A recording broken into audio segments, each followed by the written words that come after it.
Right, I'm going to recycle all the waste glaze from my workshop.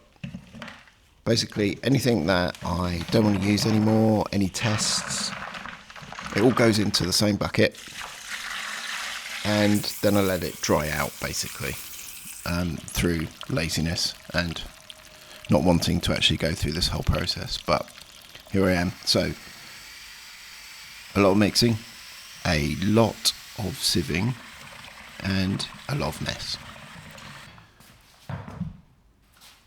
Basically, I sieve it until I can pour it and it just goes straight through.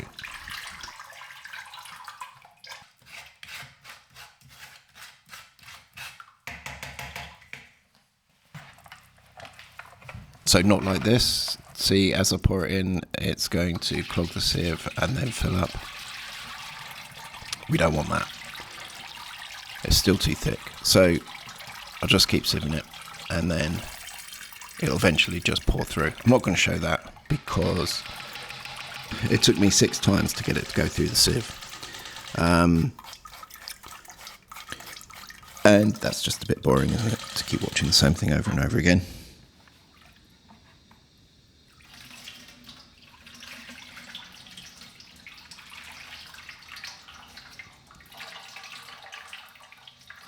This bit's quite satisfying, isn't it? When you tap on it and it goes through. Yep, easily pleased. So that's the basic procedure.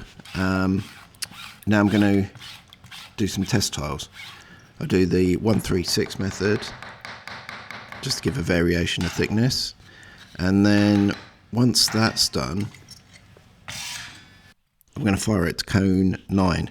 Basically, all the glazes that are in the bucket, all the glazes that I use are cone 9.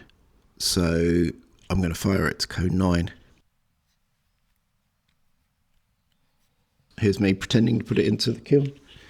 And then a few moments later, through the gift of editing, here we go. So this is just the plain glaze as it came out of the bucket, which is really nice, isn't it? Grey.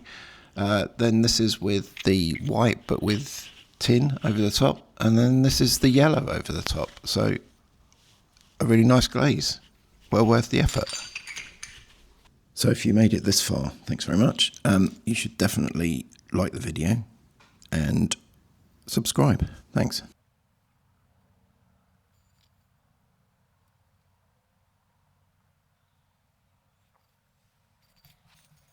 So I think that the one on the right there with the white but with tin glaze over the top needs to go on a bowl.